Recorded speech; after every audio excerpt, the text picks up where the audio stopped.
Hey guys, I'm Drew, and this is my friend Owen from the channel Telltale. We went on a really weird adventure recently. So our plan was to go to the Watchtower Society's headquarters, Jehovah's Witness headquarters. They've communicated that they want us to go through, they want all media connections to go through their Office of Public Information. So I ended up calling them, and after some time, they finally called me back, told me that they were not going to give us a guide to tour the place. They did not want us to show up as media representatives. Our intent was not to disrupt, so we decided to go into a different strategy to get into the place. We were gonna go through the public tour. So the plan was to show up to the headquarters to the public tour, dressed as a Jehovah's Witness, presenting as a Jehovah's Witness, and my friends were going to be studying with me. I went with my wife as well. The camera was intended to look touristy. It wasn't a big professional camera. It was just a standard Canon camera. We roll up to the gate, and they told us that they were full because they had international delegates. So they gave us a phone number to call, see if we could book a tour. Okay. We are waiting to see if they're gonna let me in. It's ringing again. Yeah, I was just up at the front gate. They told me to call this number, see if we could get in. I brought a couple of people I'm studying with. So I can actually make one for you Okay. right now. So total of four? 4 people, yeah. 4 people, right? Yeah. And could you give me your last name, please? Sure, Deegan. D-E-I-G-H-A-N. You want to study at 11? That would be fantastic. Oh, 402. Okay, 402, yes. Deegan. So, Brother Deegan, what's your first name? My name is Tom. Tom, okay. It's working. Okay, please write it down your reservation number to tell the gate. Okay, perfect. Brother 1 in the second. gate. Okay, are you ready? I am ready. Okay, we should be all set then, right? You're very welcome. So Okay. enjoy your tour. Okay, thank you so much, sister. My pleasure. Okay, bye now. Brilliant. Oh man. Brother and sister, huh? Yeah, that's awesome. Onward Christian soldiers marching unto war, with the cross of Jesus going on before. Yeah. Okay. Give me 1 second, okay? Sure. You're gonna follow the signs to the visitor parking, then you can go to the main lobby. Okay. Go to your desk and give him the same number you just gave me, okay? Okay, that sounds good. Thank you so much. We got in. Something I noticed though is that they have a gate that you have to pass through in both directions if you're entering or exiting. So the labor was 100% free monetarily. Let's just say people paid in other ways. They actually bought hotels in this area. They were shuttling Jehovah's Witnesses from the hotels to this location while they were building it. And they still own those hotels, actually. They purchased like this land and they purchased the building materials, and then they have all the Jehovah's Witnesses in the world come here and build it. I am honestly surprised that it worked. Did not expect that to work, but I'm presenting as a Jehovah's Witness. I wore my suit and everything else. They were absolutely ecstatic to see me. The guy, as we were pulling up to the gate, was just smiley and happy, almost like you could see like glassy eyes. That's a sign of a cult. It's people with glassy eyes and perma-smile, basically. So we're sitting in the parking garage right now, and Owen and Jeremy are filming something about how Owen's feeling being in a Jehovah's Witness compound. First impressions, everyone, I think especially if they perceive you as a witness, like if they see Owen's suit, they're so smiley. Hopefully they'll continue to be happy to see us while we do this tour. There are still more barriers to entry. We're just hoping for the best. We're just hoping that we'll be able to pass those too. I've been told not to call myself his study buddy. I'm his study partner, or is that too advancing of the LGBT agenda? This is gonna be interesting. Here we go. Good luck, guys.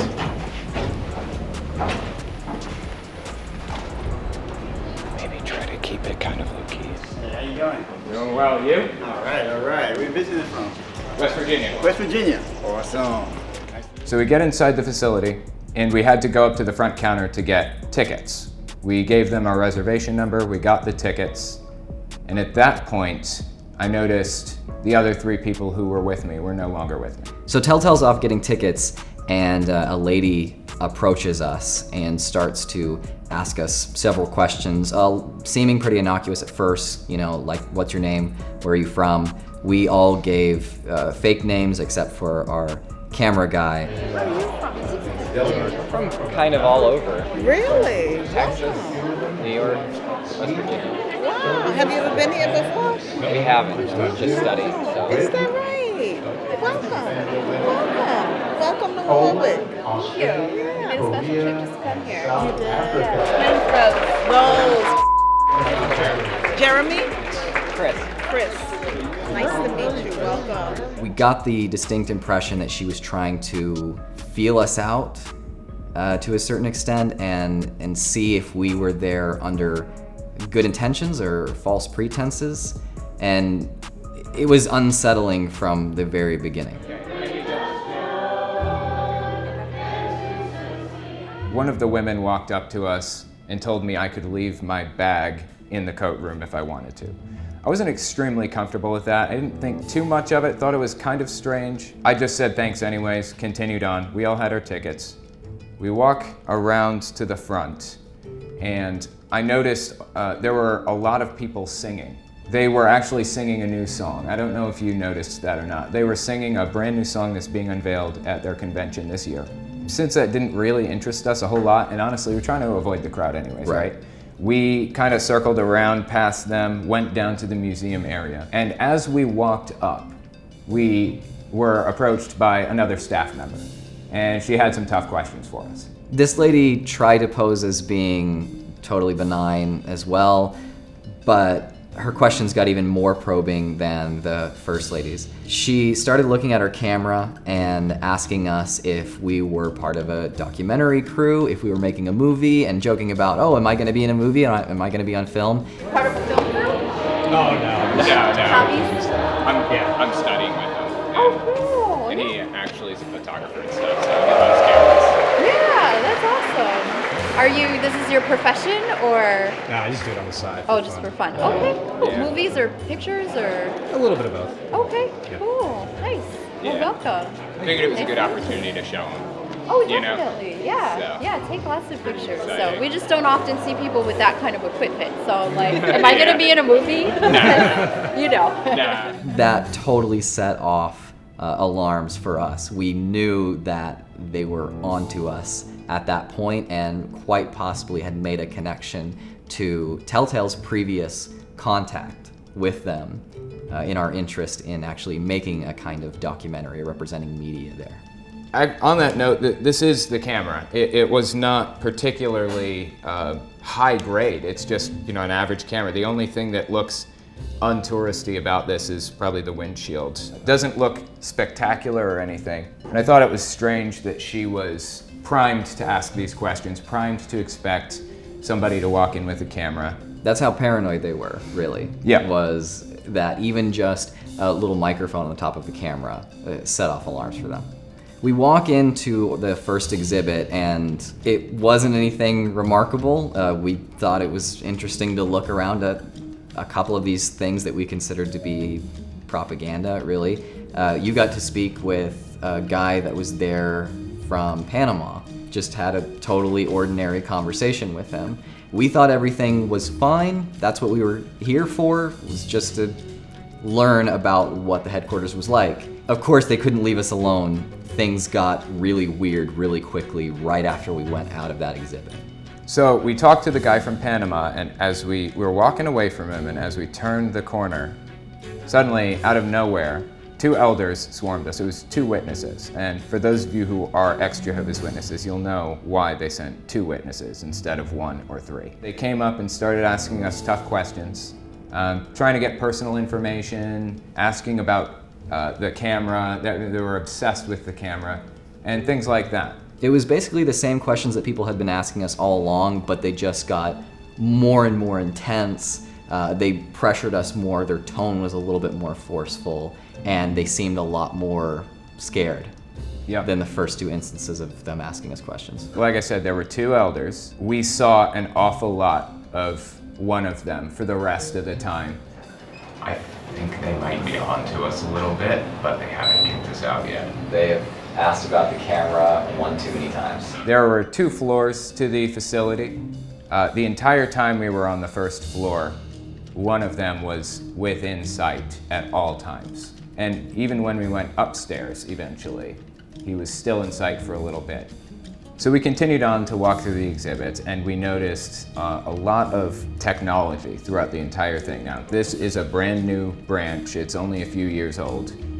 They sold off their old headquarters, built this one, so everything is super high tech, super new. There were a lot of cameras everywhere. There were cameras everywhere.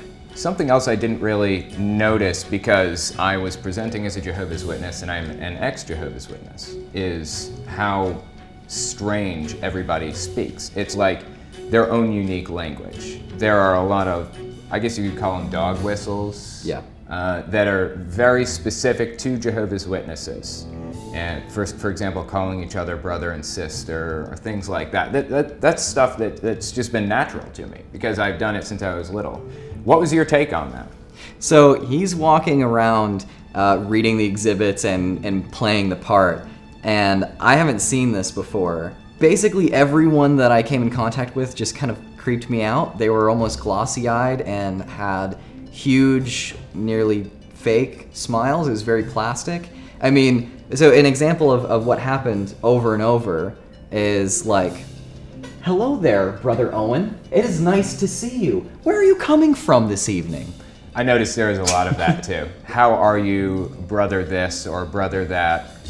Just perma-smile on their face. It's a sign that their personality has been manipulated and shaped. And you find that in Mormonism too. You find it in a lot of destructive cults or cults in general. In a lot of religions, people will change their behavior or be extra nice or something like that. This was a step beyond that.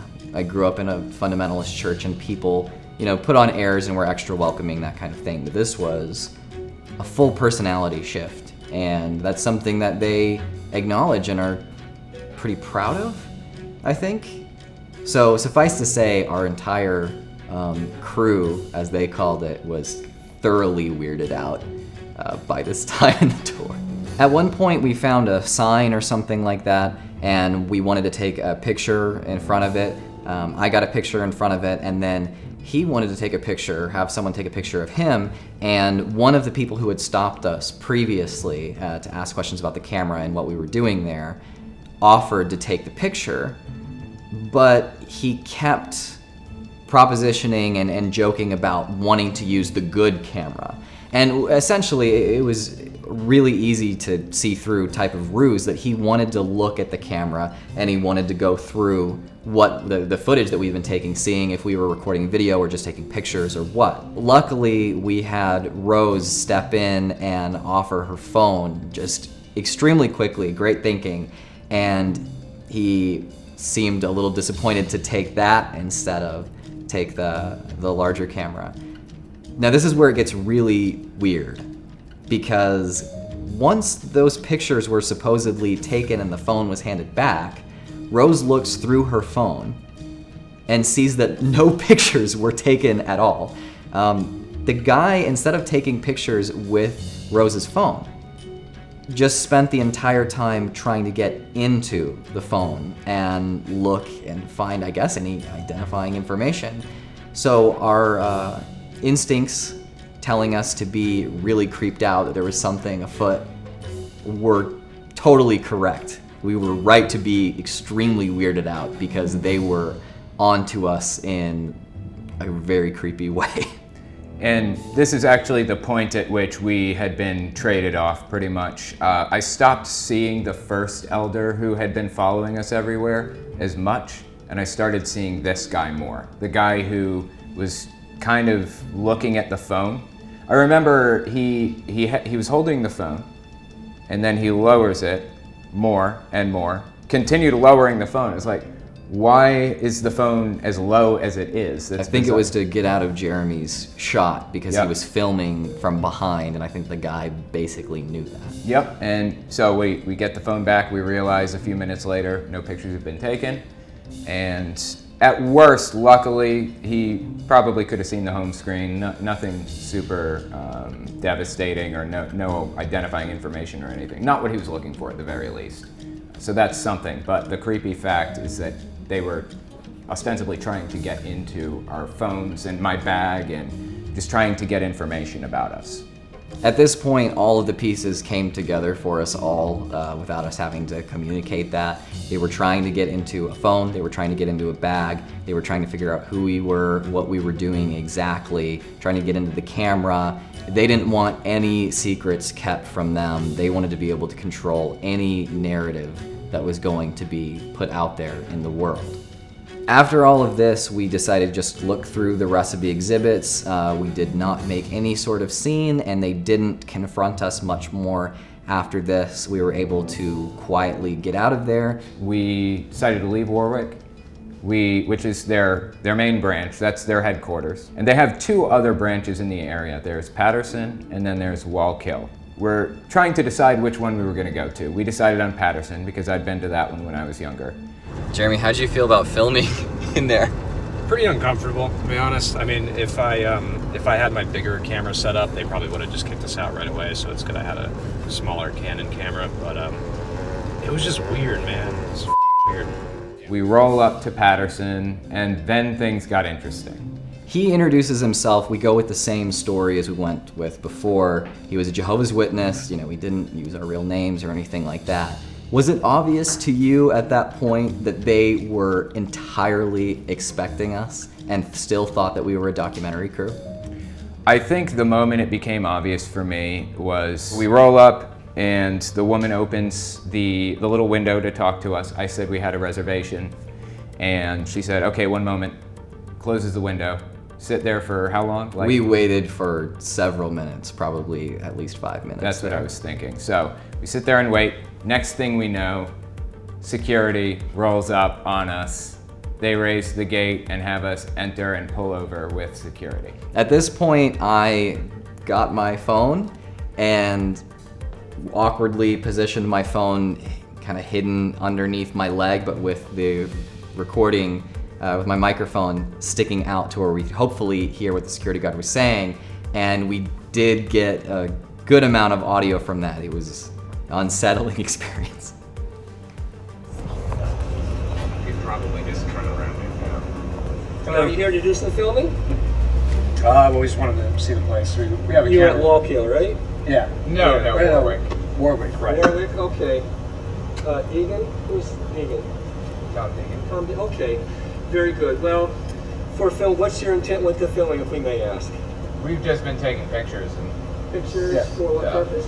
just because we were at Warwick. Well, that's okay. You're at Warwick. So, but you have a film crew, right? No. Camera? No. There's no camera? What's No, the I have a camera. We did use that camera, Yeah. Okay. We just have some concerns. You have to have permission through our Office of Public Information. Are you kind of associated with the I have never heard that name in my Okay, life. what- I think you have the wrong people. No, we have the right people. I'm telling you, you have the wrong people. That's okay. Look Yeah, for we're somebody else. Okay, we're not trying to be confrontational, but Certainly not. Yeah. I'm not trying to be confrontational. yeah, we're not either. Yeah, we want as many as can to come and tour. Definitely. But we would like for you. Yeah, go ahead, please. We can leave. That's okay. Yeah. But I've never heard that name in my Okay. life, so look out for somebody else. Yeah, that's not a problem. Okay. Yeah, we just, because most people when they come, it's just more casual pictures that they like. Sure. And they just want it for family and friends to enjoy their visit. But then others that have come on the property, they've had other things in mind. Something dealing with media and so forth, and those are things that we want to just be mindful. Sure, of course, we're not So- associated with the media or anything. Yeah, We're okay. just- Who is, if I may just ask, Owen Morgan? Another name I have never heard in my life. Okay. I am telling you. Yeah, that's okay. You have the We're wrong given, and people. then who is Jeremy Levy? I have no idea. I honestly think you have the wrong people and you should be looking out for somebody else. Yeah. Could I have you just hang tight just for a moment, okay? Or what?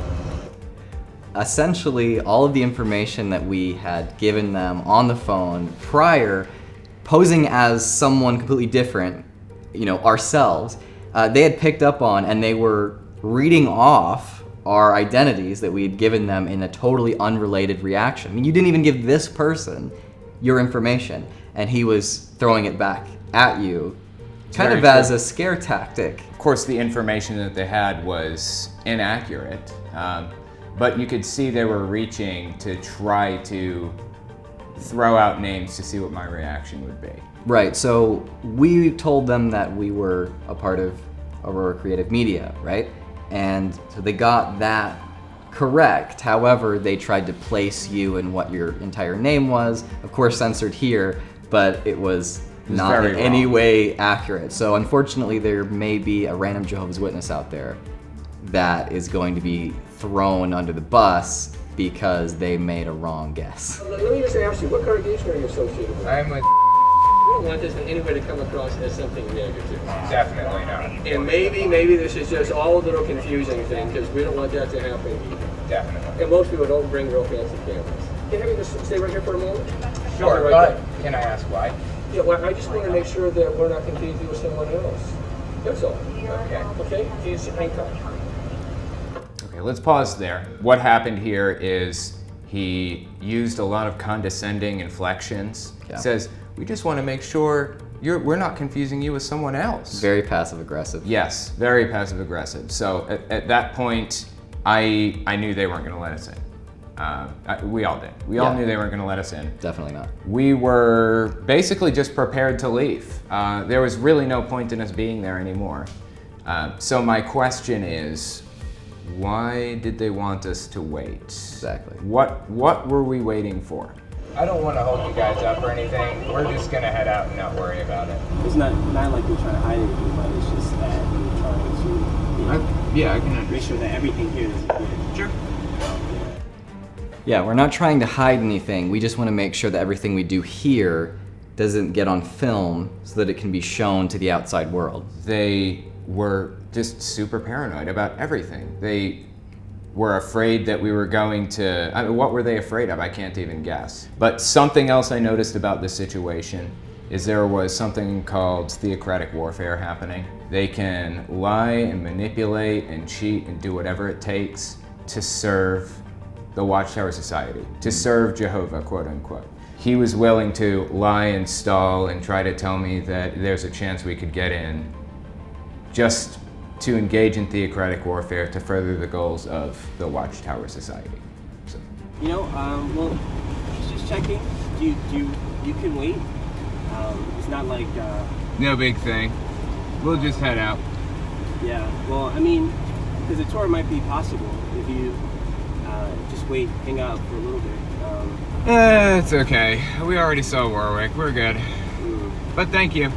All right. Yeah, plus it's closing Trying to pretty stall. soon. Yeah, I mean, there's no way. He was just trying to stall.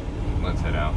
They're trying to something. All right. So let's just get off of their property before Cheers. They can keep people who live here on their compound. They can't legally keep us here, but people who join Bethel from whatever, they can. So anyway. So what do you think they were trying to do in stalling us? Like, why did they want to keep us there? My suspicion is that they were hoping that the cops would scare us into not coming back maybe, or try to confiscate our camera, or something like that. I suspect that was probably their goal. If they would have just left us alone, honestly, and not tried to break into our phones or bags, would have just let us do our own thing and record what we wanted to record, we wouldn't have had much of a story at all. But predictably, they acted like cult members. They, at all costs, tried to protect their in-group and keep outsiders from being able to spread any information about them that they couldn't entirely control. So thank you, Jehovah's Witnesses at Warwick and Patterson, for giving us a story. We wouldn't have had one if you wouldn't have intervened and acted the way that you did. They really did make the story for us. And they came out looking like the cult members that they are. They just had to be themselves, and it just flowed right out.